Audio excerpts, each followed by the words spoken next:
Hey CW Apes, Mr. Kennedy here, and this is your notes on mining from chapter 9 of your book and parts of 20. First question I have for you today as we dig into mining is, why do we need mines? Well, look at that list.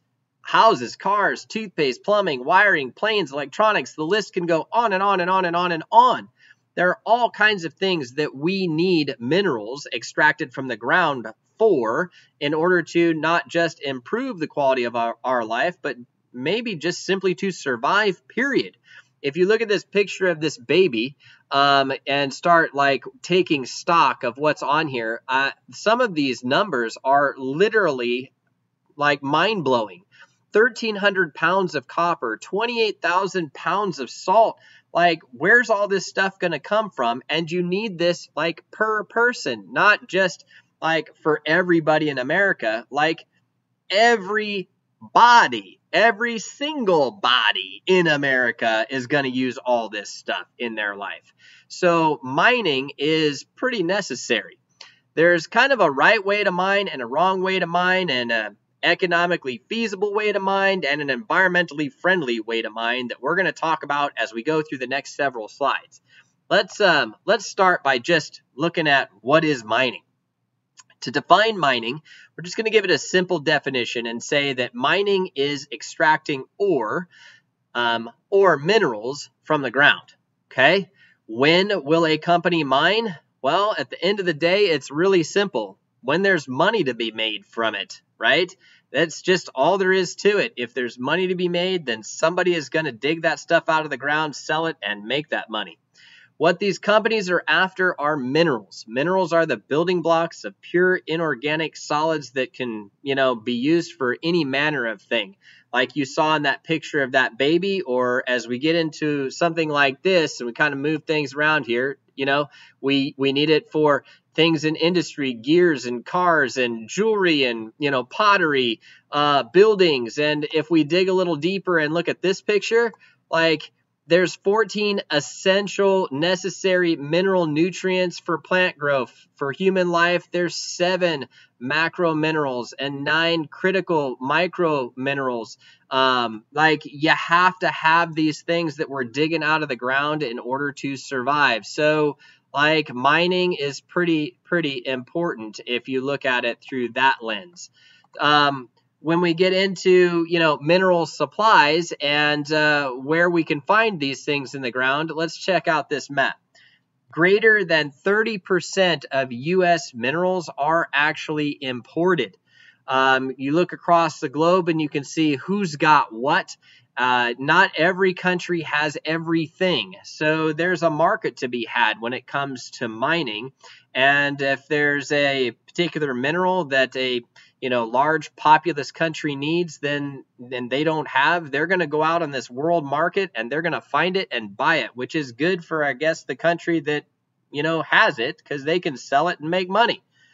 When you think about the ore that they're taking out of the ground, there is a thing called high-grade ore, which is the most valuable mined material when you think about all these things that, we're pulling out of the ground. Rocks that contain large enough quantities of mineral to be profitably mined fit into this high-grade ore category. Iron ore, is an excellent example here in the United States. We go through the Ohio River Valley and parts of the Midwest, and the steel mill industry is still booming. Basically, they dig up iron ore and they smelt that into solid iron. Are there any mines near us? Well, if you look at this map, this is good old C-Dub right here, okay?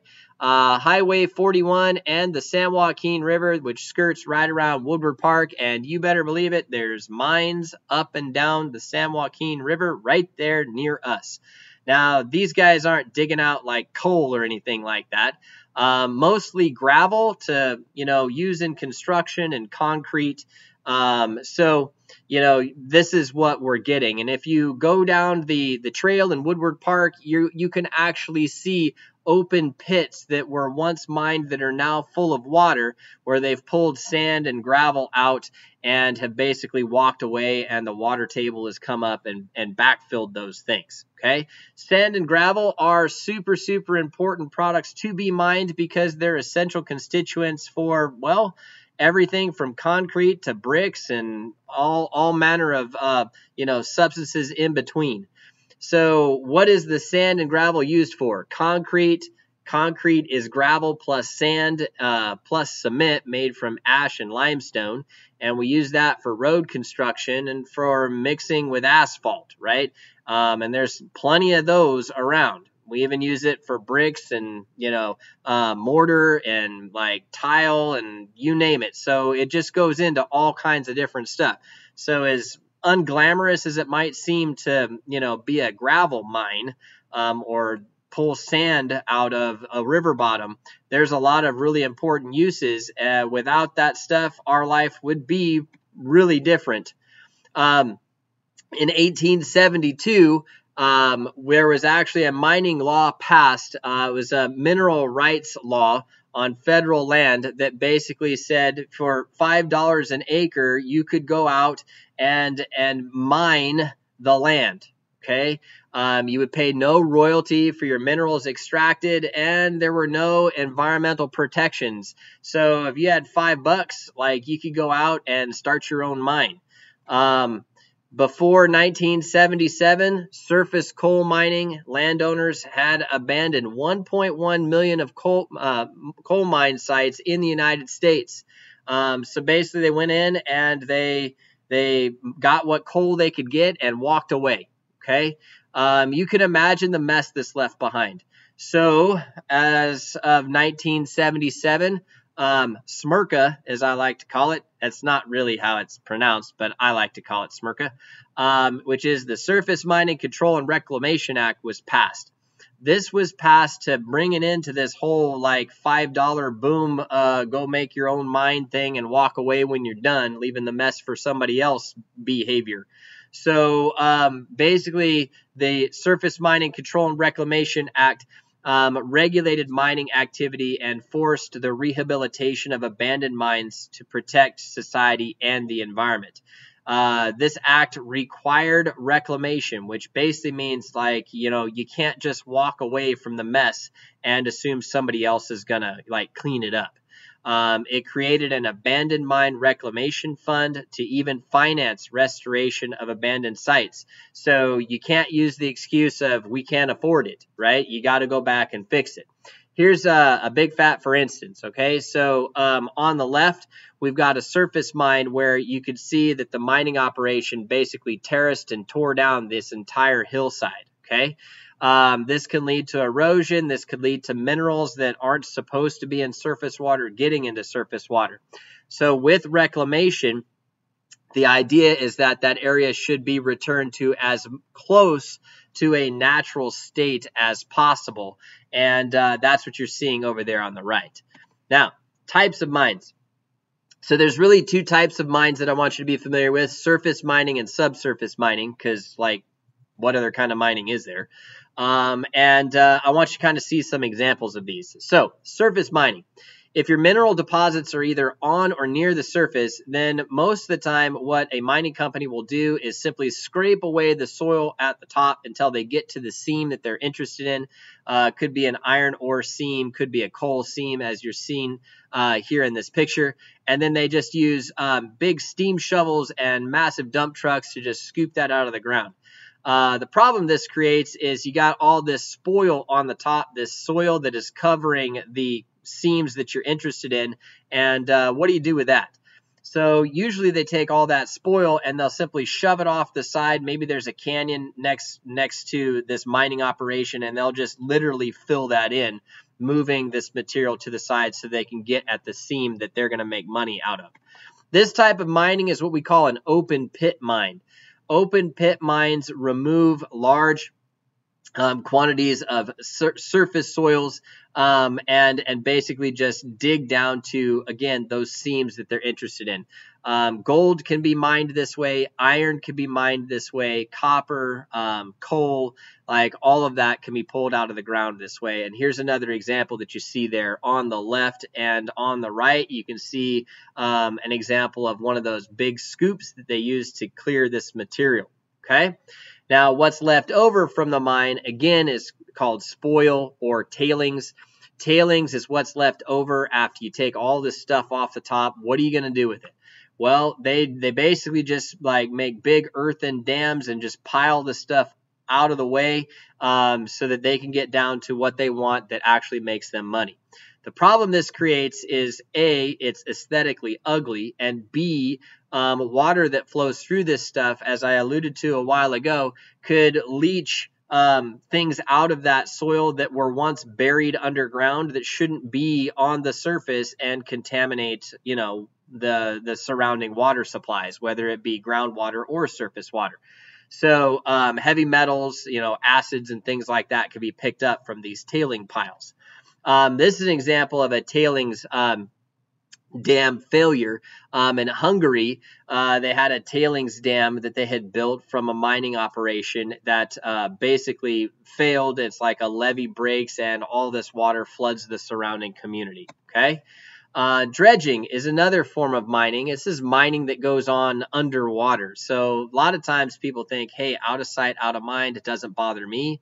Well, dredging is like an open pit mine, but again, underwater. So they take all the surface soils, if you will, and they move them out of the way to get to what they're after. And a lot of times all that surface material is pumped like on land, or they'll basically like put it on a barge and they'll move it like maybe a mile over or less, and then they'll dump it somewhere else on the sea floor. You can imagine the disruption that has to the ecosystem. Here's an example of a dredging operation, okay? So we've got this ship on the surface that has this long boom that basically acts like a siphon that sucks the material off of the sea floor, basically digs a trench or a hole so we can get to what we want. And that material goes back up to the ship. The soil is piled up on the ship, and anything like animals and excess water is supposed to be like filtered back off like immediately under the ship. Well, you can see some of the problems, okay? Like the animals, they're going to potentially get sucked up in this process. You're going to get a surface dust plume and even a nutrient release that occurs underneath this boat that can lead to, poisonous materials being introduced into the water, or if nothing else, an algal bloom that could lead to eutrophication and, lost oxygen in the water underneath the boat. So, like, that's the environmental trade-off. We're trading off environmental impact for some mineral here. I don't know what it is. Like, maybe it's gold. Who knows? But at the end of the day, you're weighing, is the mineral worth more than the environmental impact that it's having? Okay. Mountaintop removal is the picture's gone, but anyways, the mountaintop removal is the whole process of literally just removing a mountain, like the surface of the mountain, so that you can get at what you're looking for. Again, maybe like a coal seam or something like that. This is a like cartooned animated look at the same basic idea. Mountaintop removal, you will literally see whole mountaintops like gone as they're going after those minerals. In strip mining, we may not take a whole mountain off, but the crazy thing here is like they'll dig through the surface layers and then they find like, say, a coal vein, right? And then they just follow that coal vein and then they make like a strip, in the rock strata, and they just keep going and going and going and following that and pulling that stuff out of the ground until it runs out. Then they move over and go to the next strip. The placer mine. Placer mining is the next thing we got to look at. Placer mining was used a lot for gold mining, and this is a placer mine on a really, really small scale. They've been magnified up at an industrial level so that you can extract, gold out of like, dump truck loads of ore.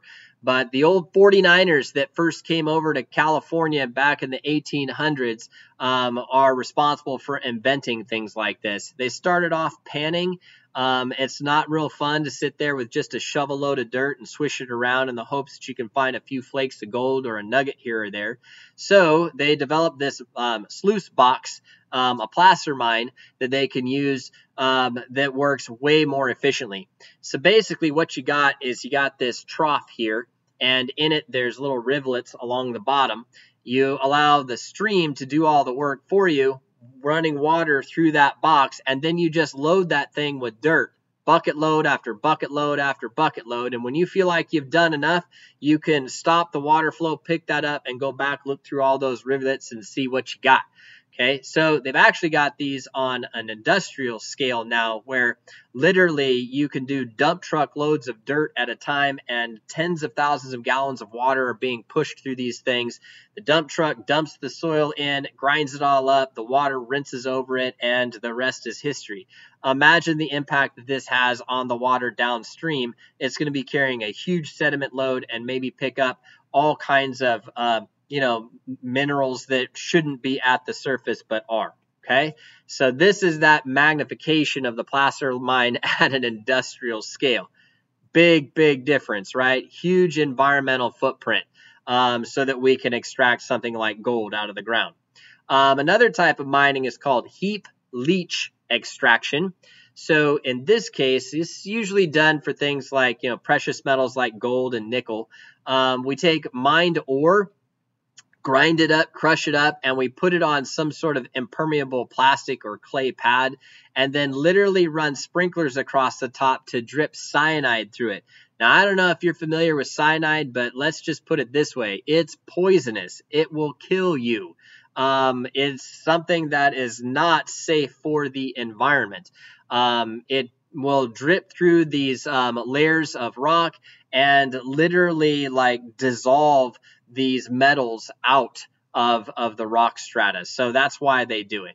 The solution will percolate anywhere from 2 months for gold or 2 years for nickel, and then they collect that stuff and pull the gold or nickel out. Okay. Now they do say, well, as we're pulling the gold or nickel out of the cyanide solution, that we try not to put the cyanide solution back into the environment. But that's the stuff that percolates down. What about the stuff that's still locked up in the rock strata that you've left behind? What happens to that? That's something to think about. Okay.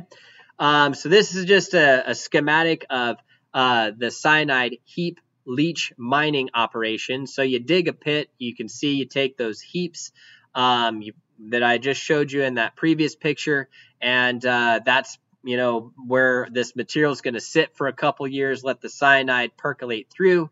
And they do have, dams in place to try to control the flow of that material, but eventually they're going to collect that, take it to the processing plant, and make gold bars or nickel bars out of it, right? Mining can also lead to mercury contamination. This is probably, aside from, some of the other things that I mentioned, one of the more serious things that we need to think about when it comes to mining operations. So mercury is a liquid that is mixed with wet ore, and it can bind to gold or silver and, make it easy for us to extract it from rock strata. The amalgam is then heated to vaporize the mercury, and then we get the gold or silver that's left behind. Problem with this process is mercury is a neurotoxin. And if you vaporize that mercury by heating it and then breathe it, it can kill people. All right, so really not a real horribly safe way to extract gold or silver from the rock strata. Mercury will contaminate the air, it will contaminate water, it will contaminate any tailings that are left behind, and it persists in the environment literally for decades. It's not something that will easily or quickly break down. Okay, so that brings us again to this whole idea of spoil and overburden and all this kind of stuff like that. I want to make sure that you get this in your notes. So here's just some straight definitions. The overburden is what's on top of the mineral. That's the stuff that we're going to scrape off. The spoil, that's after the overburden gets removed. The gangue, that's the uneconomic portion of the ore that must be removed from the valuable portion. And then the tailings is what's left over after the process of separating the valuable materials from the gangue, right? So make sure you get these definitions from all that stuff I just mentioned before. Now, subsurface mining. So this is digging underground, okay? So maybe this is what you're used to thinking of when you think about mines, you know, because I don't know, maybe you're thinking about caves and stuff, but subsurface mining is underground mining. It leaves a much smaller footprint on the surface because, I don't know, maybe you just got the opening for a tunnel or something, right? But believe you me, there's a lot of stuff going on underground that you need to be aware of. In subsurface mining, we're going to do this type of mining when the deposits are deep underground. And as it says there is less surface environmental impact, but it is more dangerous to the workers. There, are all manner of bad, terrible things that can happen underground. Okay. There are coal miners, that have died from fires underground and tunnel collapses and all kinds of stuff like that. So it is not, super easy and not always super safe. Okay. In order to do subsurface mining, you got to dig at least one vertical shaft and then horizontal shafts off of that to reach the material that you're after, and also to provide ventilation. All that material that you're digging out still has to go somewhere, so you're still going to have tailings and things like that that come up to the surface, intermingled with the material that you actually want. Okay. To kind of give you an example of some places where mining has occurred, I wanted to throw this Centralia, example to you from Pennsylvania. So this is a coal mine that actually caught on fire, and it's still burning today, and they can't put it out because the coal just keeps burning underground. So, while this has a small environmental footprint on the surface, there's still a great deal of risk that's going on underground for the companies that do this, okay? There's also longwall mining that is a part of subsurface mining. And longwall mining, you basically just dig horizontally and grind up rock to expose and collect stuff like coal. This is a pretty common form of mining, what they do down those horizontal tunnels to collect the material that they're after. Okay, this is just a map to kind of give you an idea of what the subsurface mines might look like. They can literally become quite diverse, ornate, and almost city-like underground. Okay, so ladies and gents, I'm going to stop there. We don't need to get into things deeper than that. I hope you've got a strong background now in mining. You kind of understand the pros and cons of mining, why we mine, the dangers associated with mining, and you'll be able to apply this moving forward. Okay, I'm Mr. Kennedy, and I will see you next time.